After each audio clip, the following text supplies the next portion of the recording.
పెసరపప్పుకు కావలసిన పదార్థాలు: పెసరపప్పు నానబెట్టుకోవాలా, కరివేపాకు, అల్లం వెల్లుల్లి పేస్టు, పసుపు, ఉప్పు, ఉల్లిగడ్డ, టమాటో, ధనియాల పొడి, జీలకర్ర, ఆవాలు. ముందుగా స్టవ్ ఆన్ చేసి కడాయి పెట్టి బాగా హీట్ అవ్వనివ్వాలి. హీట్ అయినాక ఆయిల్ వేసుకోవాలి. ఆయిల్ హీట్ అయినాక జీలకర్ర, ఆవాలు చిటపిటలు ఆడినాక కరివేపాకు, అల్లం వెల్లుల్లి పేస్ట్,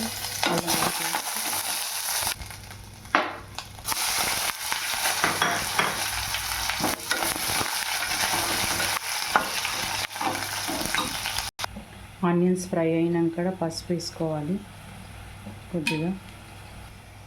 తర్వాత పప్పు వేసుకోవాలి.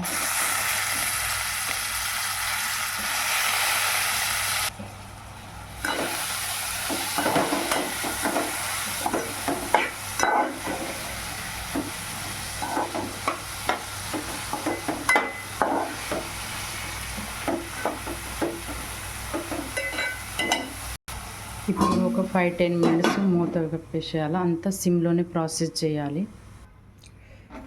నెక్స్ట్ టమాటాలు వేసుకోవాలా. ఇలా ఒకసారి వేసుకొని మరొకసారి నెక్స్ట్ టమాటాలు వేసుకోవాలి.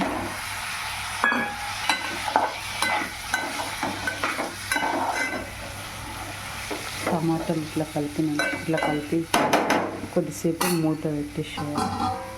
టమాటాలు వేసినాక అప్పుడే దానికి సరిపడా ఉప్పు,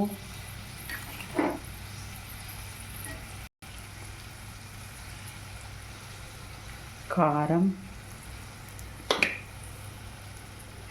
ధనియాల పొడి వేసుకొని బాగా మిక్స్ చేసుకోవాలి. మిక్స్ చేసినాక ఒక 5-10 మినిట్స్ మూత పెట్టేసేయాలి. బాగా మగ్గుతుంది.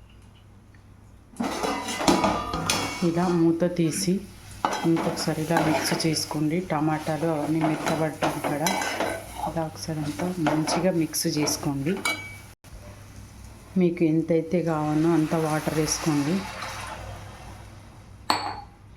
వాటర్ వేసుకున్నాక ఇలా కలిపేసి మూత పెట్టేసేయండి. ఇలా కలిపేసి మూత పెట్టేసేయండి.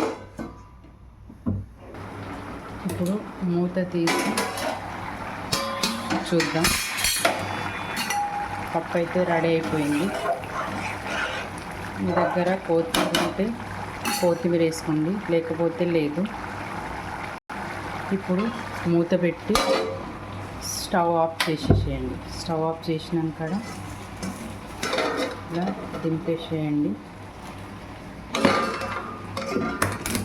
ఫైనల్గా అన్నం అయితే అయిపోతుంది.